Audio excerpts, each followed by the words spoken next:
Chapter X, Chapter 10. All in all, one could say that the events of the previous day had shaken Mr. Goliadkin to the very core. Our hero passed an extremely bad night and was unable to get any proper sleep. Even 5 minutes, it was as if some practical joker had scattered bristles in his bed. He spent the whole night in a half-sleeping, half-waking state, or waking state, tossing and turning from side to side, sighing and groaning, nodding off one moment and waking a minute later.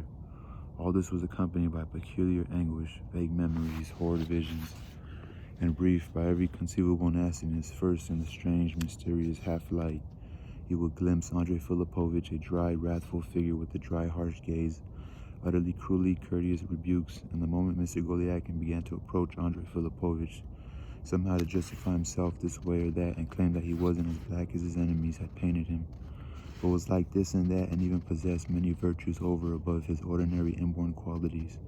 In one way or other, then there would appear certain persons notorious for his beastly tendencies and by the most scandalous means would destroy every initiative of Mr. Goliadkin's, and practically before Mr. Goliadkin's very eyes thoroughly blackened his name, trampled his pride in the mire, and then, without a moment's delay, usurped his place both at work and in society.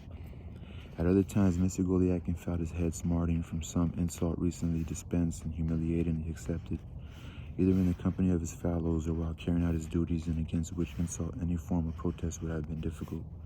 And while Mr. Goliadkin began to rack his brains as to why exactly it was so very difficult to protest even against any kind of insult, in the meantime the idea of the insult was imperceptibly being recast into another form, into the form of some small or fairly significant act of nastiness that he witnessed, heard of, or recently carried out himself, carried out frequently, even not on any sorted basis, not even from some vile motive, but sometimes by chance, for example, out of delicacy, at other times because of his utter defenselessness, and finally, in brief, Mr. Goliadkin knew very well why. Just then he blushed in his sleep, and as he tried to suppress his blushes, he too would mutter to himself that here, for example, he might have shown firmness of character, could have shown considerable firmness of character in this case.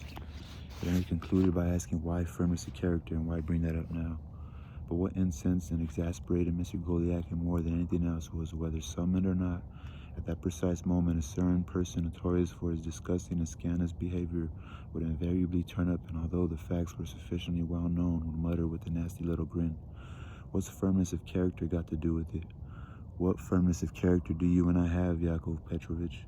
And Mr. Goliadkin would dream that he was in the company of distinguished people, renowned for the wit and refinement of every single member, that Mr. Goliadkin, in turn, was distinguished for charm and wit, and that everyone came to like him. Even some of his enemies who were present came to like him, which Mr. Goliadkin found extremely pleasant. All that gave him precedence, and finally that Mr. Goliadkin had the pleasure of forbearing the most, for hearing the singing host Mr. Goliadkin's praises,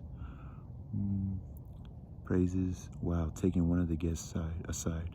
And suddenly, for no earthly reason, there again appeared the person notorious for his perfidious ways and bestial impulses, in the shape of Mr. Goliadkin Jr., and in a flash, in one fell swoop, Goliadkin Jr. destroyed Mr. Goliadkin Sr.'s entire triumph and glory, eclipsed Mr. Goliadkin Sr., trampled Mr. Goliadkin Sr. in the mire, and finally demonstrated that Mr. Goliadkin Sr., who was also the real one, was not the real one at all, but a fake, and that he was the genuine one, and that Goliadkin Sr. was not at all what he seemed, but simply this and that, and consequently ought not, and in fact had no right to belong to the company of honorable people of good taste.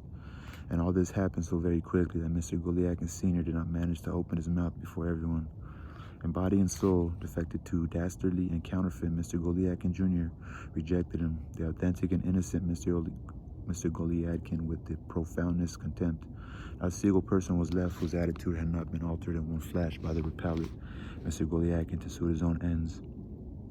Not one person remained, even the most insignificant out of the entire gathering, to whom the spurious and worthless Mr. Goliadkin wouldn't have sucked up in the most unctuous manner.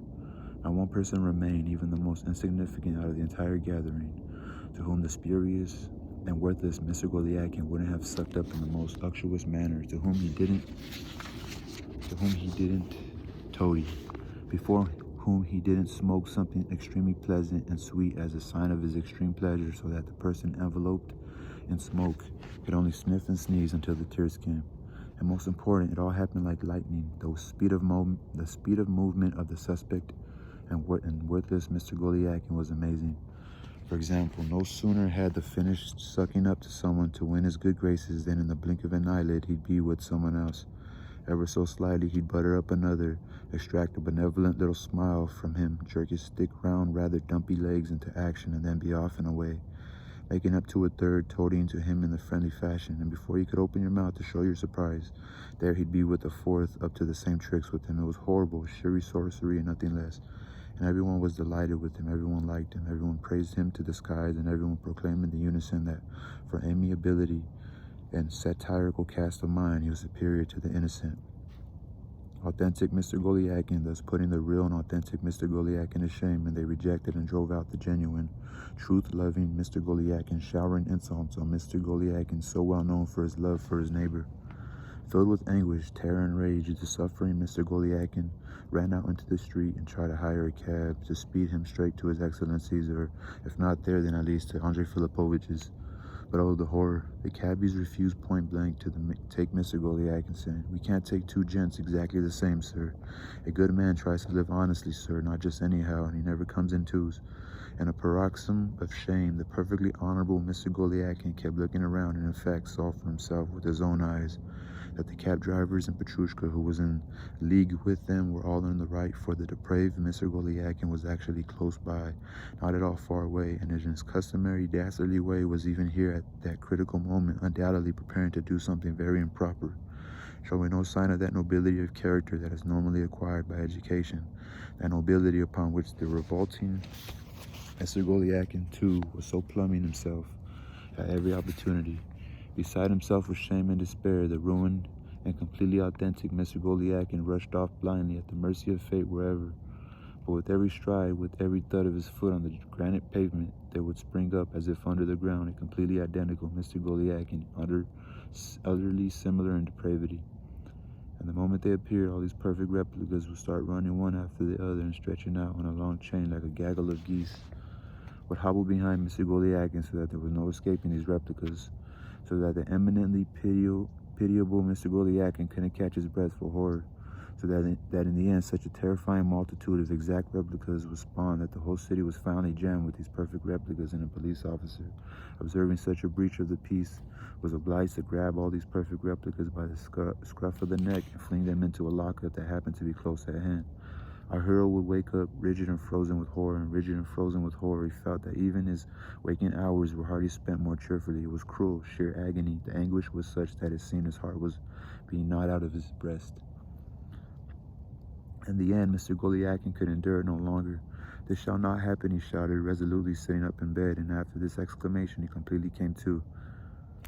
This was evidently very late in the day, and the room was somehow unusually light. The sun's rays were filtering through the frosty window panes and scattering themselves over the whole room, to the not inconsiderable surprise of Mr. Goliakin, for normally only at noon did the sun peer into his room as it followed its daily course. As far as Mr. Goliakin could recall, no deviation from the heavenly luminary's usual course had ever occurred. Our hero barely had time to wonder at this than the wall clock behind the partition weird preparatory to striking. "Oh yes," thought Mr. Goliakin as he prepared to listen with dull expectancy. But to Mr. Goliakin's complete and utter consternation, the clock exerted itself and struck only once. "What sort of nonsense is this?" our hero shouted. Leaping right out of bed, unable to believe his ears, he dashed, just as he was, behind the partition. The clock really did show one. Mr. Goliakin glanced at Petrushka's bed, but there wasn't even a whiff of Petrushka in the room. His bed had evidently been made and vacated long before. His boots were nowhere to be seen either, a sure indication that Petrushka really had gone out. Mr. Goliakin rushed to the door. The door was shut. "But where on earth's Petrushka?" he continued in a whisper, terribly agitated and feeling a quite significant trembling in every limb. Suddenly a thought flashed through his mind. Mr. Goliakin rushed to the table, inspected it, and rummaged around. Yes, the letter ran yesterday to Vakrameyev was not there, nor was there any sign of Petrushka behind the partition. The clock showed one and several new points that had been introduced into Vakrameyev's letter of yesterday that at first reading had struck him as utterly vague were now perfectly clear to him. Finally, Petrushka too, obviously a bribe Petrushka, yes, that was it. "So that's where the main knot was being tied," Mr. Goliakin cried, striking his forehead and opening his eyes even wider. "So it's in that German woman's nest where all the devilry is lurking. So it must have been only a strategic diversion when she directed me to Izmailevsky's bridge. She was distracting me, confusing me, the old hag, and that's how she's been undermining my position. Yes, that's it. You only have to consider it from that angle to see exactly how the whole thing is, and it also fully accounts for that scoundrel's appearance. Yes, it all adds up now. It all makes sense. They've been keeping him in reserve for a long time, preparing him and saving him for a rainy day. Now it's all come out in the wash. That's how it's all turned out. Oh, well, never mind. No time has been lost. Here, Mr. Goliakin remembered with horror that it was already after 1 in the afternoon. What if they already managed to? A groan broke from his chest. But no, they're lying. They couldn't have had time. Let's see. He somehow dressed himself, grabbed pen and paper, and scribbled the following epistles. Dear Yakov Petrovich, it's either you or me, but there's no room for both of us. I'm telling you quite frankly that your strange, absurd, and at the same time impossible desire to appear as my twin, and as yourself, office which will serve no other purpose than to bring about your complete disgrace and defeat. So therefore I must request you, for your own sake, to step to one side and make way for those who are truly noble and with honorable intentions. Failing this, I am prepared to resort even to the most extreme measure. I lay down my pen and wait. However, I remain at your service, and with pistols, Goliakin. When he had finished his note, our hero vigorously rubbed his hands together, then pulling on his overcoat and putting on his hat, he opened the door with his second spare key and set off for the office. But when he arrived, he could not make up his mind whether to go in. It was too late. Mr. Goliakin's watch showed 2:30. Suddenly, an apparently extremely trifling circumstance resolved some of Mr. Goliakin's doubts.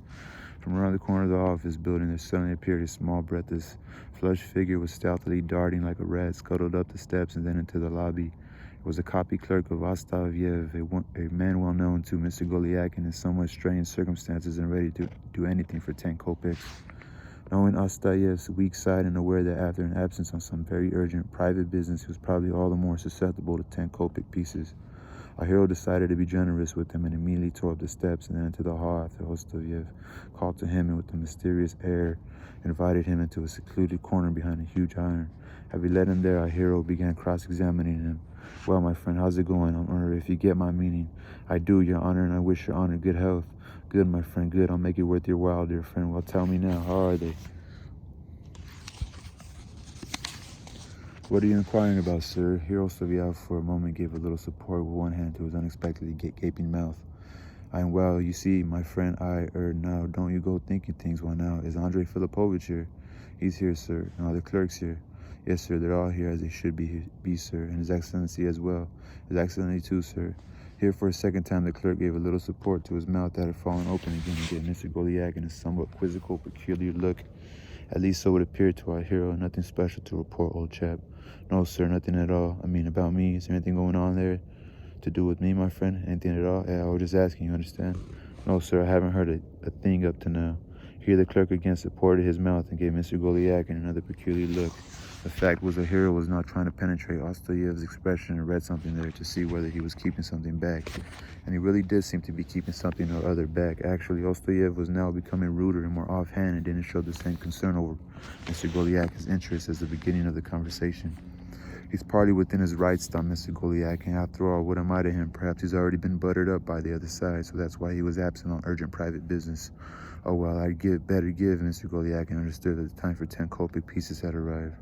Here you are, dear chap. I'm deeply obliged to your honor, and there will be more for you.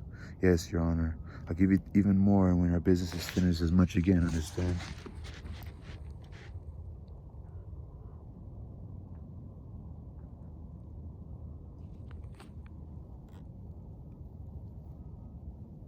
I'll give you even more when our business is finished as much again, understand? The clerk said nothing to attention and fixed his eyes on Mr. Goliakin without blinking. Now tell me, has anything been said about me? I don't think so, sir. Nothing for the time being. Ostaviev replied in a slow drawl, also like Mr. Goliakin, maintaining a mysterious air, twitching his eyebrows a little, staring at the floor and trying to strike the appropriate tone.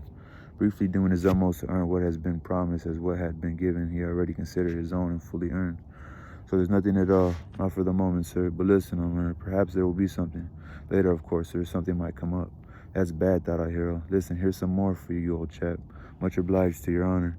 Washavakin met here yesterday? That he was, sir. And was there anyone else? Try and remember, old fellow. The clerk rummaged in his memory for a moment, but could find nothing to fit the bill. No, sir, there was nothing else.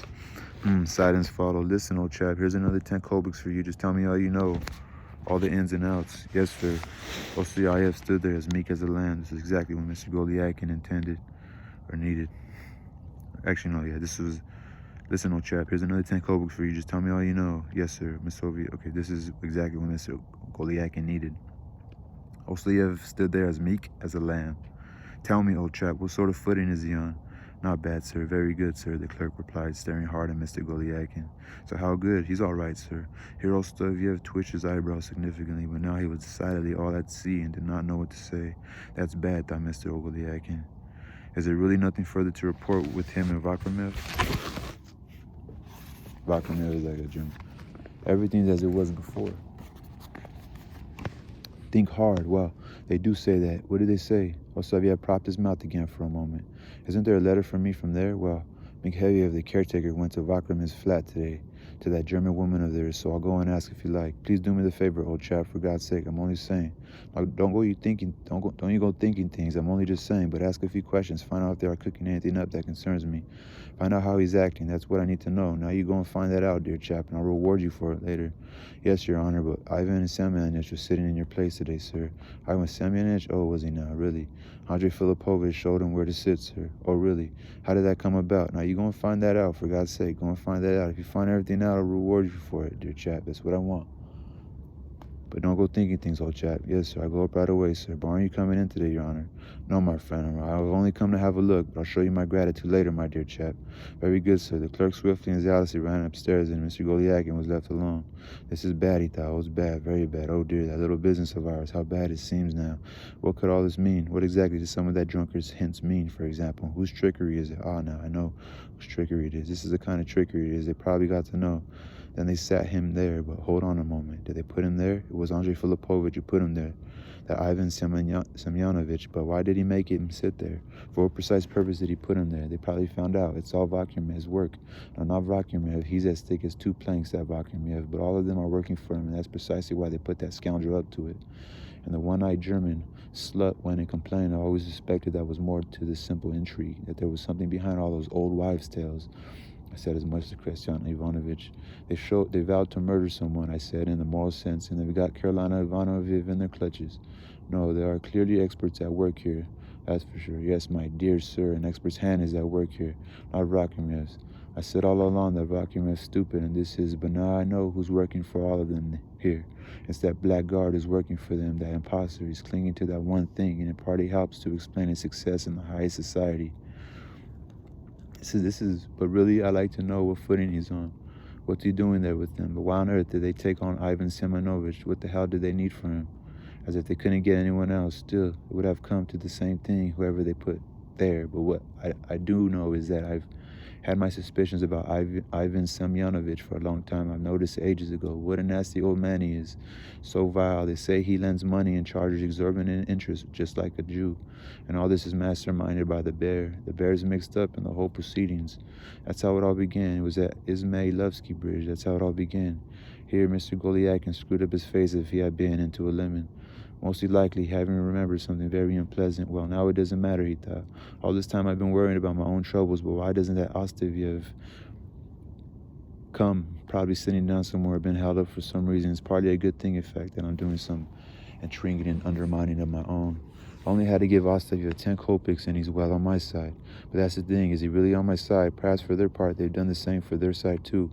And for their part, they're intriguing together, they're in collusion with him. Yes, he looks like a bandit, the ruffian, a real bandit. He's holding something back, that crook. No, there's nothing, he says.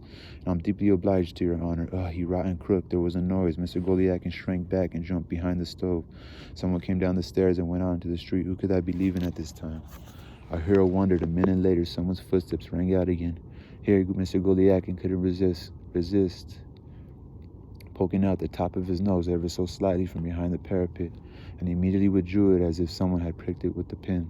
This time someone he knew was passing by, that is, that scoundrel, that intriguer, that debauchee, tripping along as usual with those nasty little steps, pattering and jerking his legs as if he were about to kick someone. That scoundrel, our hero muttered to himself. However, Mr. Golyakin could not fail to notice that under the villain's arms was a huge green portfolio belonging to His Excellency.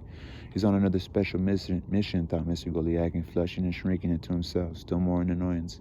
No sooner had Mr. Golyakin Jr. flashed past Mr. Golyakin without even noticing him than footsteps were heard for a third time, and on this occasion Mr. Golyakin guessed they were the clerks, and in fact the little figure of some greasy-haired clerk did peer from behind the stove at him. However, the figure was not that of Ostiev, but of another clerk nicknamed Scribbly. Mr. Golyakin was amazed. Why has he been letting others into the street? And our hero wondered. What barbarians that lot hold nothing sacred? Well, then what then, old chap, he asked, turning to Scribbly. Who sent you, my friend? Well, it's about that little business of yours. No, there's no news so far from anyone for the time being, sir, but if there is anything, we'll tell you. And what about Ostiev? He just couldn't get away, sir. His Excellency's already walked through the department twice, and I've no time now. Thanks, my dear chap. Thank you. Only tell me. Honest to God, I've no time now. Every minute he keeps asking for us. But if you would care to stand here a little longer, sir, we'll let you know if there's any news regarding your business. No, my friend, you tell me. Please excuse me, but I don't have the time, Scribbly replied, breaking away from Mr. Golyakin, who had grabbed him by the lapel. I really don't. If you'll please stand here a bit longer, we'll keep you informed. Just a moment, my dear friend, just a moment. Now, here's a letter, my friend, and there'll be something for you, dear friend.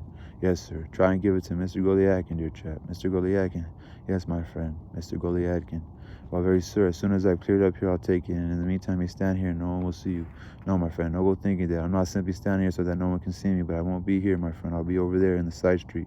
There's a coffee house there. I'll be waiting there, and if anything crops up, you must come and tell me all about it, understand? Very good, sir. Only please let me go now, I understand.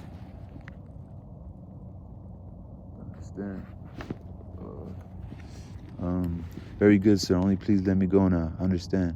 And I'll reward you, dear chap, Mr. Golyakin shouted at the Scribbly, who at last managed to free himself. He's a blackguard, seems got a bit ruder later on, thought our hero, stealing out from behind the stove. He's a blackguard, seems to got a little bit ruder later on, thought our hero, stealing out from behind the stove. Okay, there's another catch here that's clear enough. First it was yes, sir, no, sir, but perhaps he really was in a tearing hurry. Perhaps His Excellency did walk through the department twice, and what was that in the connection with? Well, it doesn't really matter. Perhaps it had absolutely nothing. But now we'll see. Here, Mr. Golyakin was about to open the door and already intended to go out into the street when suddenly, at the very moment, His Excellency's carriage clattered up to the entrance. Mr. Golyakin had managed to collect himself, and the carriage door opened from the inside, and its occupant jumped out on the porch. The new arrival was none other than the same Mr. Golyakin Jr. who had gone off himself only 10 minutes before. Mr. Golyakin Sr. remembered that the director's apartment was just around the corner. He's on some special mission, our hero thought. Meanwhile, after grabbing the fat green portfolio inside the carriage with some other papers and after giving orders to the coachman, Mr. Golyakin Jr. flung open the door, almost hitting Mr. Golyakin Sr. with it, deliberately ignoring him and therefore trying to spy him, and shot up the stairs to the apartment. This is bad, thought Mr. Golyakin. See what's happening to our little business now. Good God, just look at him. For about half a minute longer, our hero stood motionless, finally came to a decision without much further pause for thought, and feeling moreover a violent palpitation in his heart and a trembling in every limb. He chased up the staircase after his friend. Well, here goes. What do I care?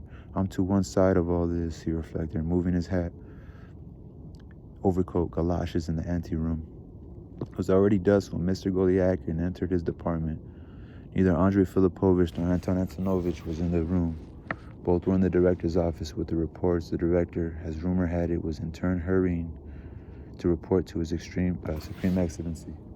As a result of these circumstances, and also because dusk was infiltrating here too, and office hours were drawing to a close, several clerks, mainly the juniors, were whiling away the time in a kind of busy inactivity just as hero entered, having gathered in small groups, chatting, arguing, and laughing, while some of the very youngest, that is, those of the very lowest rank, were amidst all the noise enjoying a quiet game of pitch and toss in a corner over by the window.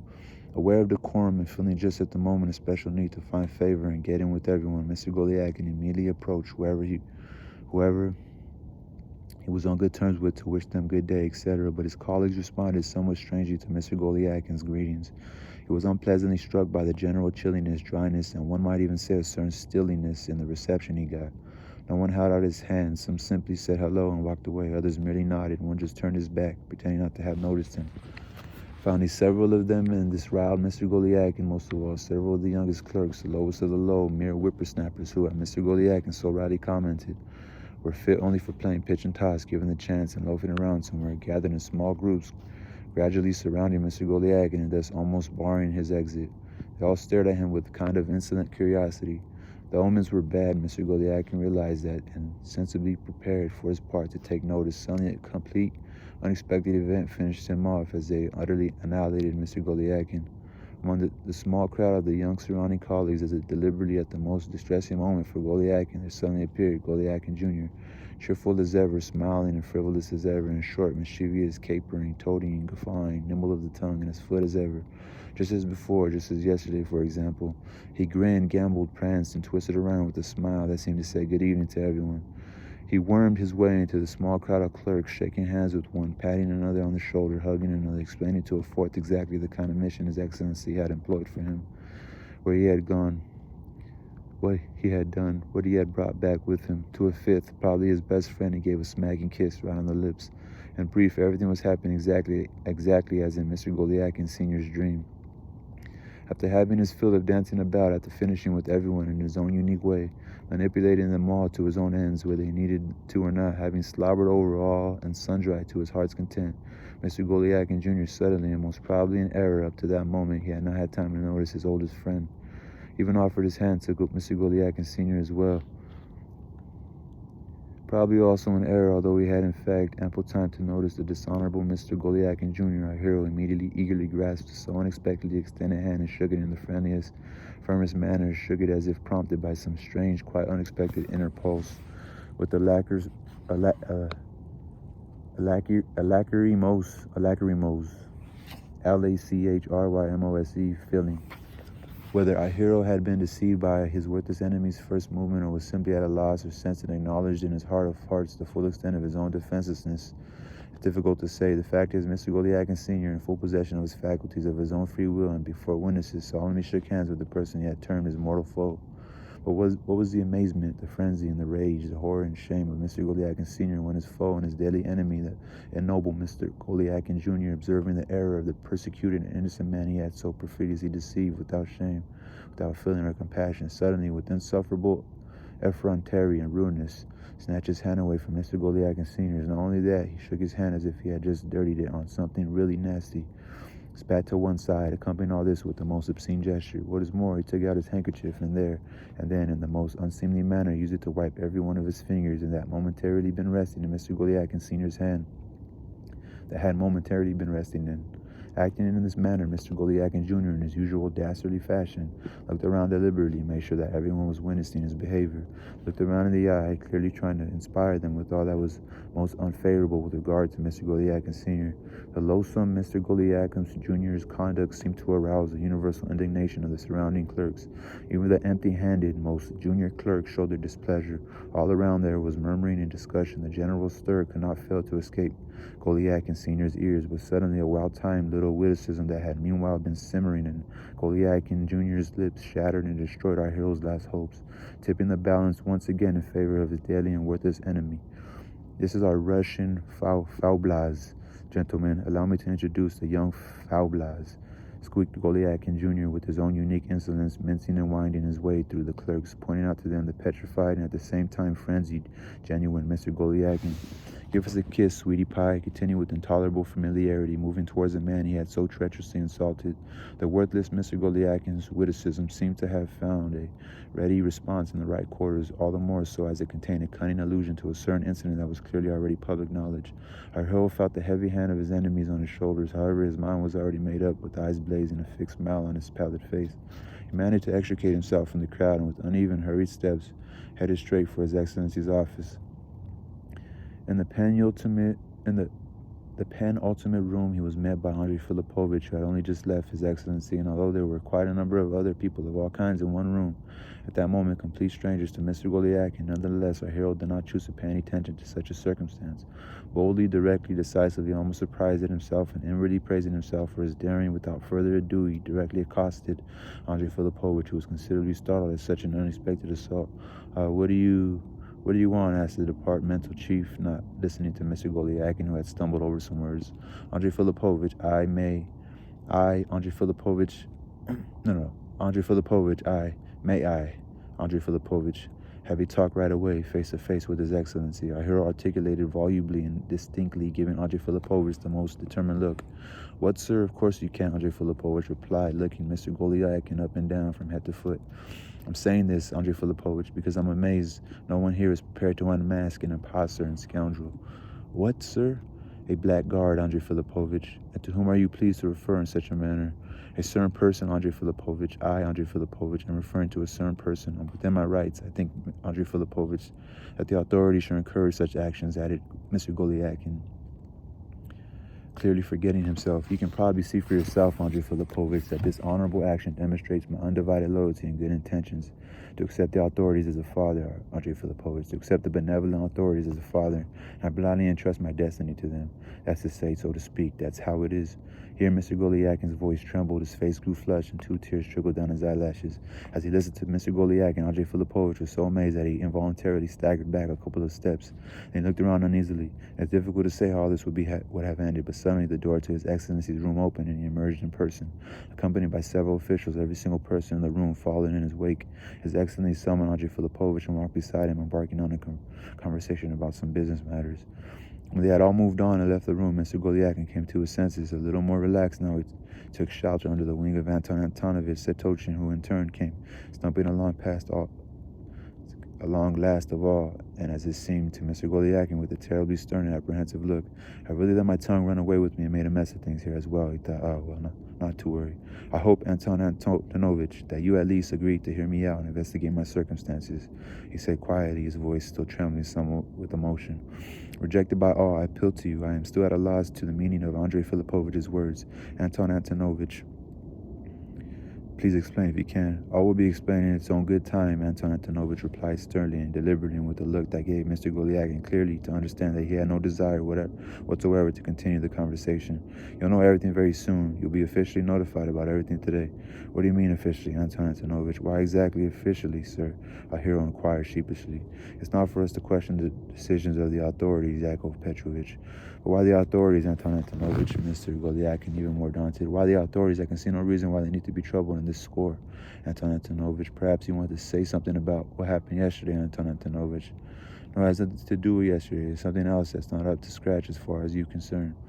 What's not up to scratch, Anton Antonovich? I don't think there's anything about me that's not up to scratch, Anton Antonovich. Well, now, with whom were you intending to get up to crafty tricks? Anton Antonovich sharply interrupted the completely flabbergasted Mr. Golyakin, who winced and turned as white as a sheet.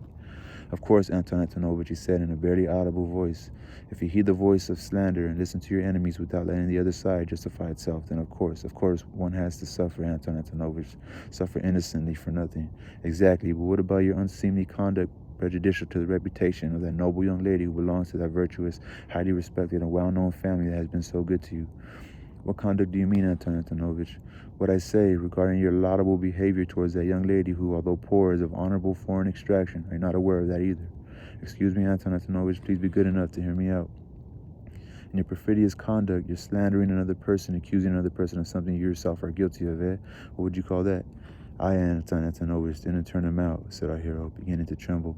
I never told Petrushka, my manservant that is, to do anything of the sort. He ate my bread, Anton Antonovich. He enjoyed my hospitality, our hero added, with such deep feeling and expressiveness that his chin twitched slightly and the tears were ready to well up again. You're only just saying that he ate your bread, Yakov Petrovich, Anton Antonovich replied with a grin and with such cunning in his voice that Mr. Golyakin felt a nagging anxiety in his heart. If I may humbly be permitted to ask once more, Anton Antonovich, is His Excellency aware of the whole affair? Well, what do you think, sir? But now you must let me get on. I have no time for you now. Today you'll find out all you need to know. For God's sake, please, just one more minute, Anton Antonovich. You can tell me later, sir. No, Anton Antonovich. All right, sir. You see, sir. Please, just listen a moment, Anton Antonovich. I'm not in the least a free thinker, Anton Antonovich. I avoid free thinking like the plague. For my part, I'm quite ready. I'm even advanced the idea. Very well, I've heard it all before. No, you haven't heard this, Anton Antonovich. It's nothing different, Anton Antonovich. It's good, really good, and makes for pleasant listening. I've advanced the idea, Anton Antonovich, as I explained before, that divine providence has created two people exactly alike, and our benevolent superiors, seeing divine providence at work, have provided sanctuary for the two twins, sir. That's good, Anton Antonovich. You can see that's very good, and that I'm far from being a free thinker. I accept our benevolent authorities as a father. It's like this, so to speak, and I'm well. Young man needs to work. Please lend me your support, Anton Antonovich. Please intercede for me. I don't mean anything, Anton Antonovich. For God's sake, Anton Antonovich, just one more tiny word. Anton Antonovich. But Anton Antonovich was already some distance from Golyadkin. So shaken and confused by all that he had heard that was happening to him, our hero had no idea where he was standing, what he had heard, and what he had done. What had been done to him and what else was going to be done to him. With an imploring look, he tried to find Anton Antonovich in the crowd of clerks with the intention of justifying himself even further in his eyes and to tell him something extremely loyal, inspiring and pleasant regarding himself. However, a new light was gradually beginning to break through Mr. Golyadkin's confusion, a new and ghastly light that suddenly all at once illuminated a whole vista of circumstances, until then completely unknown and even totally unsuspected, just then someone nudged our utterly devastated hero in the side. He looked around before him, stood scribbly. "A letter for your honor. So you're back already, old chap?" "No, it was brought here this morning, as early as 10 o'clock. Sergei Mikhayev, the porter, brought it from Provincial Secretary Vakramiev's flat." "That's good, my friend, that's good. I'll show you my gratitude for that, old chap." This said, Mr. Golyadkin hid the letter in the side pocket of his uniform, which he had buttoned all the way up. Then he looked around and to his astonishment saw that he was already in the office vestibule among a little group of clerks who, now that office hours were over, were crowding towards the exit. Not only had Mr. Golyadkin failed to notice this last circumstance up to then, but he did not notice or remember how he suddenly came to be wearing his overcoat and galoshes and hat in hand. All the clerks were standing motionless, respectfully waiting. The fact was, His Excellency had stopped at the bottom of the steps to await his carriage, which had been delayed for some reason, and he was having a very interesting conversation with two councillors and Andrei Filipovich. A little removed, these two councillors and Andrei Filipovich stood Anton Antonovich, Secretan, and some of the other clerks, all of whom broke into broad smiles when they saw that His Excellency was pleased to laugh and joke. The clerks who had congregated at the top of the stairs were smiling too and waiting for His Excellency to start laughing again. Only Fedosyich, the pot-bellied commissionaire who stood to attention grasping the door handle, patiently waiting his daily ration of pleasure, which was throwing one half of the doors open with one sweep of the arm and then bending almost double and respectively standing to one side to allow His Excellency to pass, wasn't smiling, but it was clearly Mr. Golyadkin's unworthy and ignoble enemy who was experiencing the greatest pleasure and joy. At that moment he had even forgotten all the other clerks, had even stopped weaving, mincing, twisting, and turning among them in his usual obnoxious way. He even missed the opportunity of sucking up to someone at that moment. He had become all eyes and ears, was strangely withdrawn, probably trying to hear better, and was looking away from His Excellency. Only occasionally did his arms, legs, and head twitch in barely perceptible spasms to reveal all the secret innermost impulses of his soul. "Just look, he's so full of himself," our hero thought. "Everyone's favorite, it seems, a crook. I'd like to know exactly why he's so successful in this high-class society. No brains, no personality, no education, no feelings. That rotter has all the luck, heavens above. Really, if you think about it, how quickly as a man can come along and get in with everybody. That man will go far, I swear he will. That swine will prosper, he will, the lucky devil. I'd like to know exactly what it is he keeps whispering to everyone. What confidence does he share with these people, and what secrets are they discussing? Heavens above, if only I could, get in with him a little as well. I could say it's this and that, or perhaps I could say that's how it is. I won't do it in the future. It's my fault. A young man needs to work these days, Your Excellency. I'm not in the least embarrassed by my dubious situation. Yes, that's it. So is that how I should act? But you can't get through to that scoundrel. You can't get through to him with words. It's impossible to hammer any sense into that desperado's head.